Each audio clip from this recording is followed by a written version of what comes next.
Hi everybody, I would like to welcome you today to a little talk that I'm going to be having with a friend of mine. And we're going to be talking about how to recover from abusive relationships that are involving narcissists, sociopaths, and psychopaths. These are cluster B personality disordered individuals. And this relationship is very different from a regular one, and we're going to talk about that today. So let me welcome my guest. Hi, Jen. I'll let you introduce yourself. Hi, everyone. My name is Tehana. I'm a priestess, a friend of Jen's, and I'm a soul alchemist, sacred artist, and transformational author. I've been working about 9 years as a holistic healer across the board, so I'm really excited to be here with Jen today. Thank you for being here. I'm so excited about some of the things that we're doing together. We have several projects in the works where we're going to be working together to help people, and that's what it's all about, right?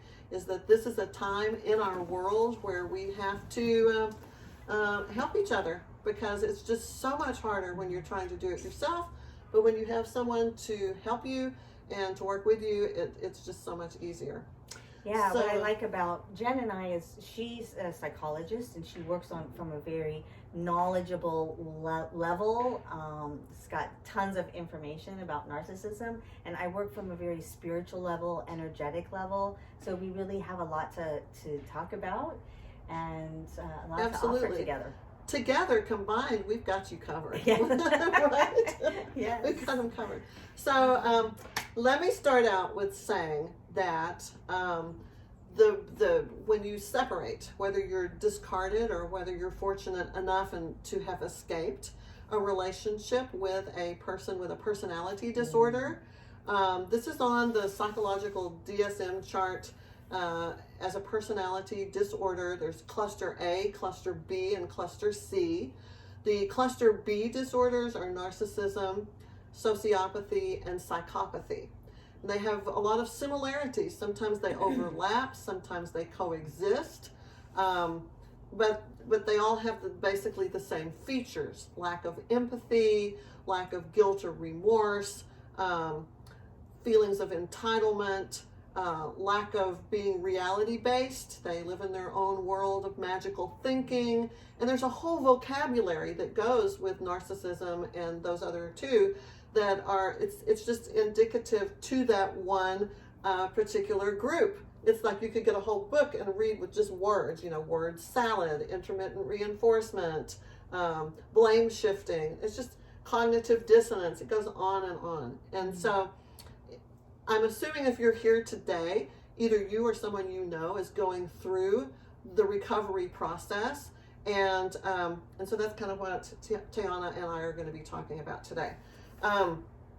So it affects people in a much different way than a regular breakup or divorce would happen. And even though you could have these people as parents, co-workers, bosses, or something, I think the focus of what Tehana and I are going to be talking about is more relationships, partnerships, boyfriend, girlfriend, husband, wife, that kind of thing.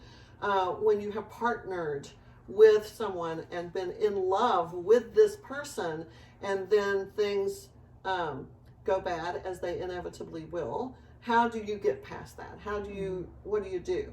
So some of the things that make that really hard, I think, is that there's a lot of confusion in the beginning, shock, cognitive dissonance. You don't know what's happening. Did they just tell me they loved me yesterday and today they've ghosted you and they're just disappeared off the planet? It's like that. And you can't, your mind doesn't process that. It's hard to accept. How could that be? What just happened here? So that's not a regular kind of thing. And coming to terms and accepting that you have been with a person with a mental illness is very hard to do, because it has been impactful to you in that way. I just want to interject a little bit here, Jen, because that's part of the narcissistic game, is that whole, throughout the entire relationship, the crazy making and the idea and building up the person in the abuse cycle with tremendous amount of self-doubt and confusion and crazy making. That's all part of the disease itself. Mm-hmm. And so a lot of times the victim will be thinking always that it's their fault, you know, or thinking that there's something that they can do to fix it, you Mm-hmm. know. Absolutely. So when the cutoff happens, it's an absolute shock, Mm-hmm. you know, absolute devastation and shattering. It depends where you are at in the cycle, I think, you know. Absolutely. And I think the first thing that people think to do is, you know, go to therapy. Find someone through talk therapy, cognitive behavioral therapy, one of those techniques. Go to find someone and talk through it to make sense of it.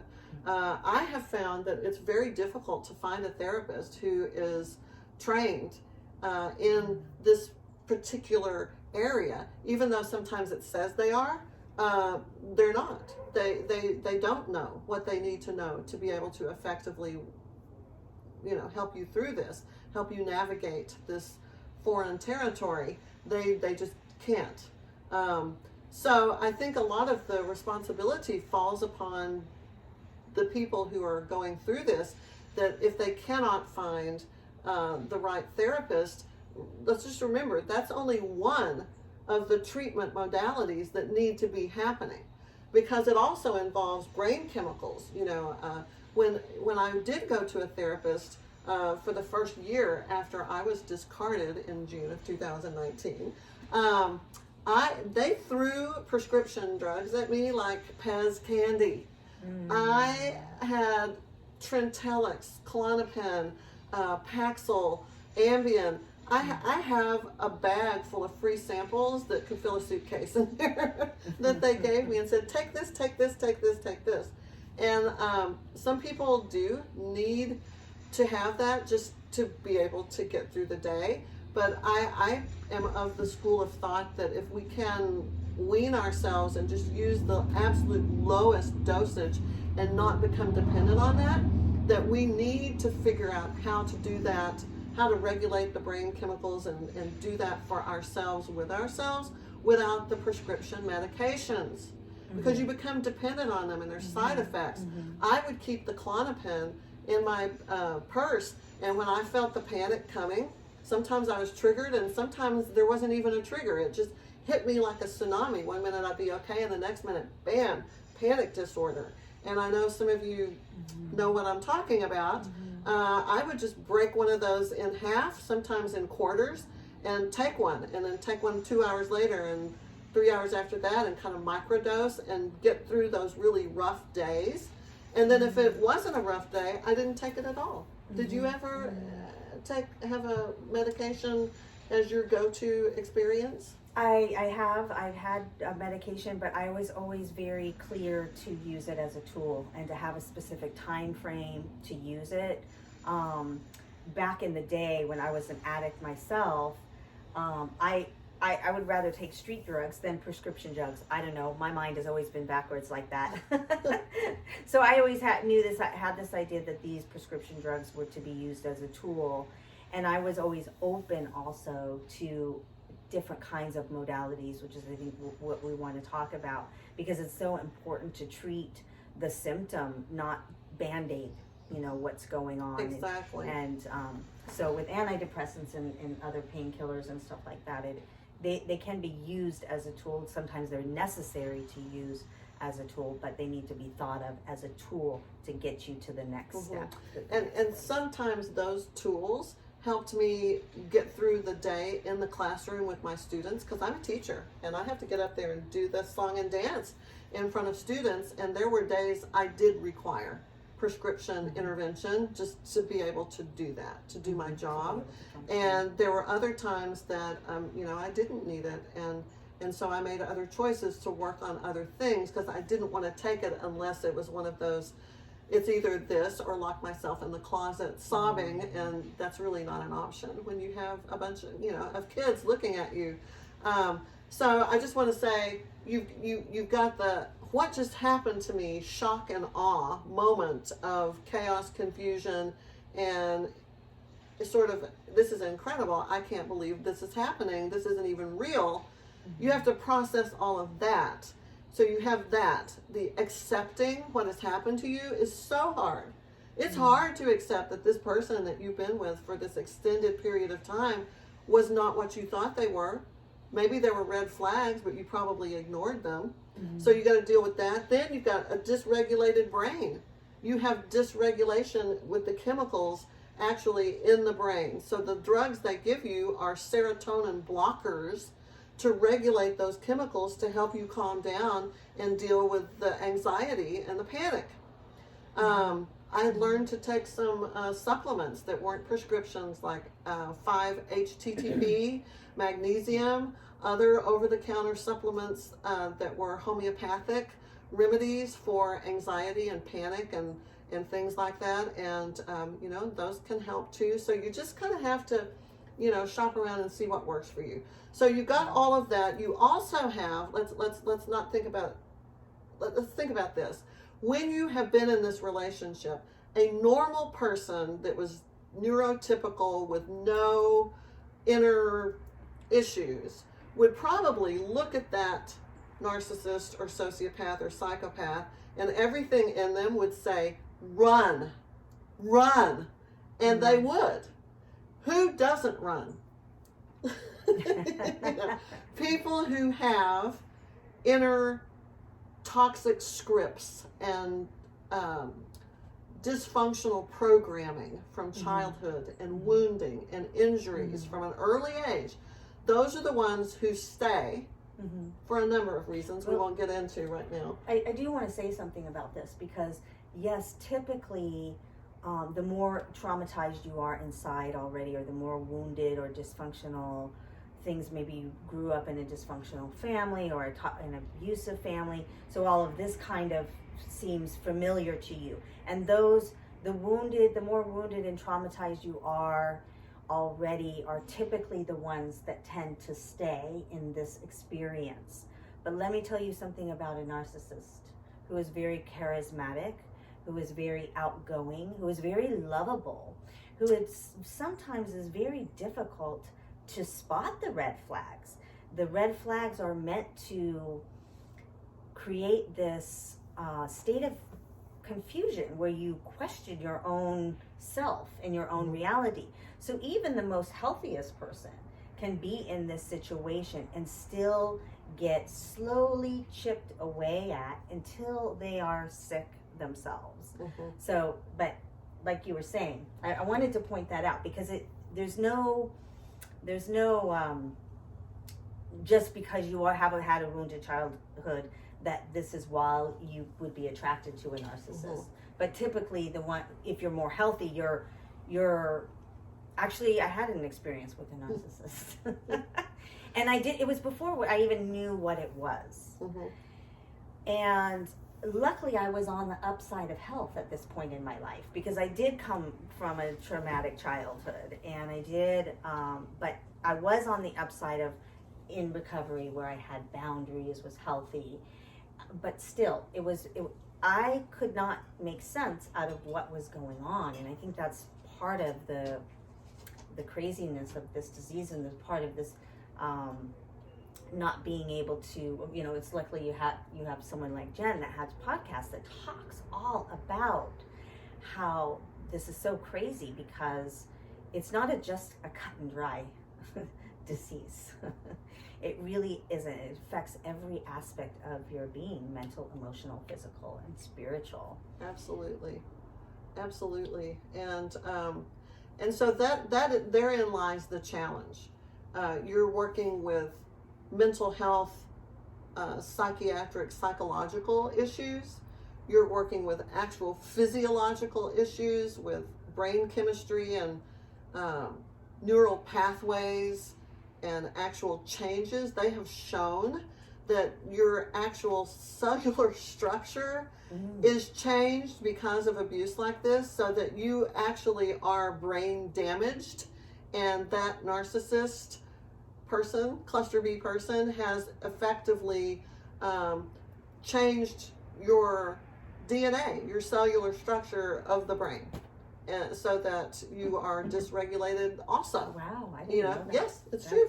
Wow. So that's profound. Yes. That I'm going to use profound. that excuse moving forward when people say, "Hey, why are you not over this yet?" I'm going to say, "Brain damage." Yes, my brain is probably bleeding right now as we're speaking, and it's it's a terrible thing. But I want to point out another thing that makes it difficult is because the people around you, friends, family, they don't know what what is happening to you. They look at you and think, wow, you need to just put your big girl panties on and get over this. Or, why don't you just go out and start dating? Or why don't you just forget about them? They're not worth it. They're a bad person. Why? And how are you grieving over the loss of a relationship with somebody so horrible? They did horrible things. They said horrible things. They are horrible. Why are you grieving over them? Just be glad they're gone. There's a lot of very well-meaning people who say these well-intentioned things, but they don't get it. They don't understand that if you could just snap out of it, remember that whole snap out of it, share moment? If you could do that, wouldn't you? Who would choose to be tormented and just to feel such a wretched sense of hopelessness and despair? Nobody. Nobody's going to choose to feel that. Of course we want to be okay. So sometimes these well-intentioned friends and family members just do not understand what's happening enough to support you in the way that you need support, and can actually do more harm than good when they put their 2 cents in work. And the same thing goes with therapists who are not trained in what's happening to you, who think it's just a regular breakup or divorce. No, that's dangerous. You need to make sure that whoever you go to understands what's happening. The last thing I want to say, what makes it hard and what makes it different from a regular breakup, is that it's in your body. Trauma is stored in your body. And a lot of times when you go to get relief, and I tried everything. I looked at treatment tools and healing modalities. It's like a giant buffet at one of those Chinese restaurants where you go up and some of it looks kind of scary, but you put it on your plate and you nibble it a little bit. And it's like, no, that one's not for me. I'm going to pass. And then you try something else. Yeah, that's working pretty good. I'm going to get more of that. It's like that. And I was doing random sampling of everything I could get my hands on. She's a warrior. From pranic healing. I was having them cut my cords, this whole thing, with that. I had acupuncture where they would poke the little needles in me and I would burst into tears and be hysterical for the whole time. I've done it. I went to church. I had prayer. I had prayer warriors getting together in circles praying to God that he was going to heal me, and just everything. I did everything. I think this is fabulous though, because you are a prime example of somebody that is willing to go to any length to get better and to explore and know, somehow intuitively you knew in your soul that all of these things were going to be helpful. All of these things were somehow, whatever it was, you were going to find out what the problem was, whether it be spiritual, mental, physical, trauma stored, and you were going to handle it. So, well, I am very determined. And here I am almost 1.5 years since I was discarded. And we all know, everyone who knows me knows, I'm not okay yet by a long shot. I'm still a work in progress. I'm still fighting. I am still, I was telling Tehana, I saw him recently, and the moment I saw him, I was overcome with such euphoria and what felt like love. I'm pretty sure I'm an addict, a love addict, like a relationship addict, like addicted to him. And he was like heroin in my, he was like a shot of heroin, and it was just bliss. I saw him and I was like, oh my gosh, even though he is so sick and so horrible, I love him. I love him. Have y'all had that? With the no contact, you're up at 3 o'clock in the morning texting them. Like, I don't know what happened. I don't know. I don't understand.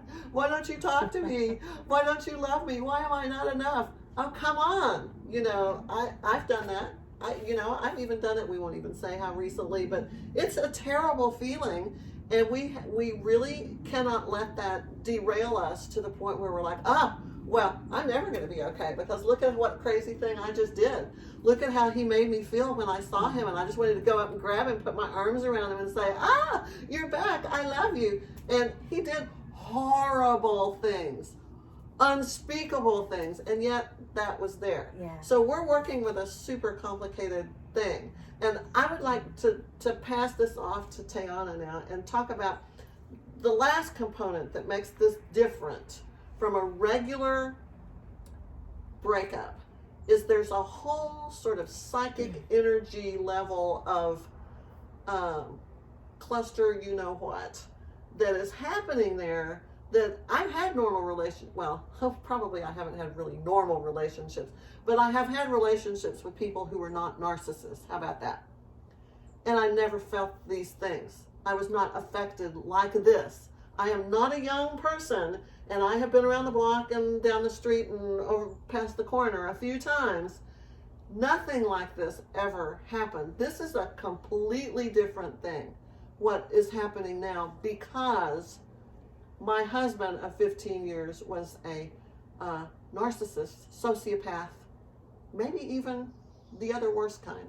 But in that cluster B variety, that changes everything. Can you illuminate us a little bit about that whole psychic energy thing that happens in these relationships and what we can do about it? Mm-hmm. Well, okay, let's see, where can I start? After 15 years of sharing energy together, for one, you have all kinds of cords, energetic cords that are intertwined with each other, and especially when you spend a long period of time with somebody, you've also compounded different traumas or different pieces of abuse that have been either shoved down or brushed aside. So all of those are still remaining in the body. On a soul level, sometimes they can say that these people come into our lives to actually help us or to fulfill a soul agreement, or like in Jen's case where it could be a soulmate, but they are sick and she does not have control over that. So the only thing that she has control over, is the person actually has control over, is themselves and healing what is within them that keeps them attracted to the person, keeps them attached to the person. And I cannot say that I have all the answers, because this disease is so complex and it is becoming like this huge thing, especially in America's society. And I think a lot of it is cultural. You know, I think 90%, that's not a true figure, I'm coming up with that,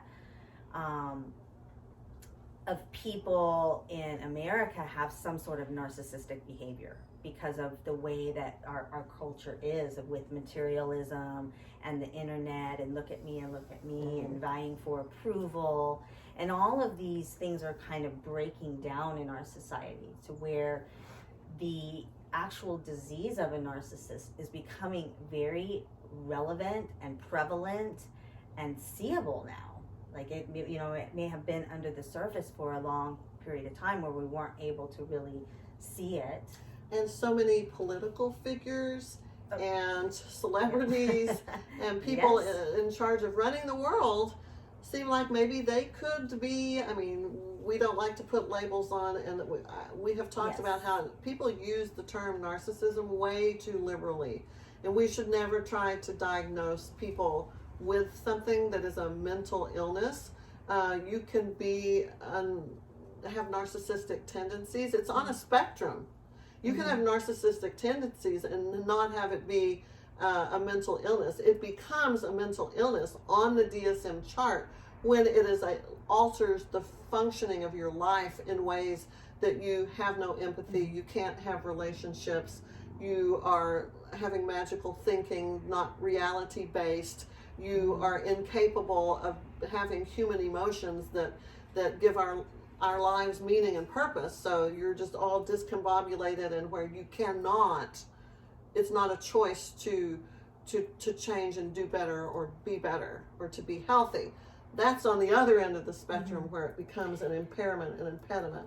Yeah, well, you're talking about the narcissist themselves, Yes. right? Which is, that's another thing in itself, because the narcissist usually don't think that there's anything going on that's wrong. And for the person, the partner that is experiencing the narcissistic abuse, their entire psyche, mostly on the outside, everything is normal. Actually, maybe quite elevated. Like the person may be very successful, they have a nice house, they have like, the all-American dream or the loving, family. And so for the person experiencing the very covert abuse, it's a jar to the psyche, because there's two different realities going on for the other person as well, and they don't know how to come to terms with it. I've been working with people in the healing field for about 9 years now, and I've never once had somebody come to me and say, I'm a narcissist and I'd really like some help. Yeah, that's not now, on the contrary, I've had quite a few people, as well as some family members and myself, have to get help due to somebody narcissistic in their life. Mm-hmm. Well, I know my ex-narcissist sociopath went to therapy for several years towards the end of our marriage, when things started to escalate and the devaluation stage was in place, and he was picking and having the contempt and all of those kinds of things. And he chose a very young female that was just beginning practice. She was maybe 25 years old. He was older than her, and he charmed her. He manipulated her. He had her going, and in the end, he used her as ammunition against me to tell me why he was leaving. He said, my therapist says that I'm polyamorous and that I need to be my true authentic self and embrace my polyamory. And I was like, is that right? Your therapist said that to you? Wow, give me 15 minutes with her and let's just see, really? I don't even know if that's what she said, but that's what he came away with. And I totally believe that the people who have this, they are, oh my gosh, so believable, because they're mirroring you. They're reflecting back at you. They're chameleons. They're wizards. He likes to call himself a wizard. And one of the narcissists that I know. Yes, I'm a wizard. I have superpowers, and I can put the hoodoo on you. Yes. And he did put the hoodoo on me, and I'm still, under that spell in some ways. But I just want to say, they're dangerous because they're so convincing, and they're so okay. How about this? They believe they are the good guys, the white hats. They believe that they are flawless, close to perfection, better than most people, individuals with superpowers. And so that means they can never admit fault, accept accountability or responsibility for anything or any of that. They have to put that, they have to use projection, is what it's called, and project those things onto others and do blame shifting. That's what it's called, to blame others. But they don't assume any responsibility. And so that just makes it, so when you have that as the outward false self, is what it is. It's the false self that is very elaborately constructed. I wrote an article about this, to me, it's kind of like cannibalism, where he takes the skin off of other people, peels it off, and sticks it on himself. Because he's incomplete. He has no identity. He has no self. And so he takes these pieces of other people and sticks it on himself to make this patchwork fake human with all these pieces of flesh and soul from others. Right? So he may not be actually eating and consuming others, but he's integrating it and assimilating it and soaking it up to become what they are. Yeah. My cat knows this is true. So, any final things we want to say before we wrap it up about why this is so hard and what people can expect? There is a couple of things I want to say. we have been expressing how challenging it is and how hard it is, but that doesn't mean that you cannot heal. My heart really goes out to you with a lot of compassion if you've experienced this kind of abuse or suffering. What really, really needs to be focused on is your own internal work and the love that you have for yourself. Maybe you need to work on boundaries, or maybe you need to work on some wounding that you had within yourself. You know, whether it's caused from the abuse, the narcissistic abuse, or something from your past that needs to be cleared out within you. Those are the things where you do have control. It's very difficult to wrap your mind around what happened. So if you can let that go and completely go into focusing on yourself and how you are going to recover. That's why Jen and I have gotten together. Is boy, is she a warrior. And we've created this workshop coming up January 9th called The Warrior's Path to Wholeness. Healing and wholeness. Yeah. Yes. And we're gonna work on a lot. We're gonna give you a lot of tools that you need to help in your recovery process, and also in your own empowerment as standing as a person, a woman, a man in the world. When you go out to re-engage and re-interface, you know, how you can. We don't want to shut down, you know, from the world. We want to open back up. So how you can really have healthy boundaries, a healthy love for yourself. When to run. When to run.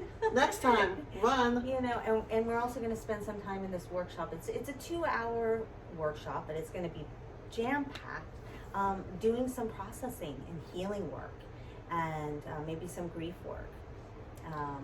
Yeah. So I think the reason that we make a powerful duo is because not only do I have like school training, master's degree, you know, studying guidance and counseling and stuff like that. You know, that's a good foundation, but really the bulk of what I know is based on personal experience. And I'm going through the same thing you are. I'm in it. I'm knee deep in the hoopla. I'm not sure where that reference comes from, but I've always liked it. I'm eyeball deep. Well, no, not eyeball deep anymore. It's gone down. I probably am knee deep in the hoopla right now. But it just takes one moment, boom, to transport me back to crazy town. I just have to see them, and then it's like, whoa, all those drugs start flowing again. And you know, this is huge. This is a huge, formidable task that is set before us, everybody. Yes, and, but in your recovery, and you have to celebrate this, is that she understands, you know, she's gained the knowledge that she understands that this is not real. And what I do know too is that even though I still have, you know, I'm in there texting and doing crazy things sometimes, and see him and whoa, you know, all that comes back. Even in spite of that, I am so much more together. You should have seen me a year ago. You should have seen me 17, 18 months ago. Oh my Lord. It was, wow. I have never experienced anything like that. It was a complete unraveling of my soul in ways I can't even tell you. And so I know what some of you are experiencing because I'm going through it myself.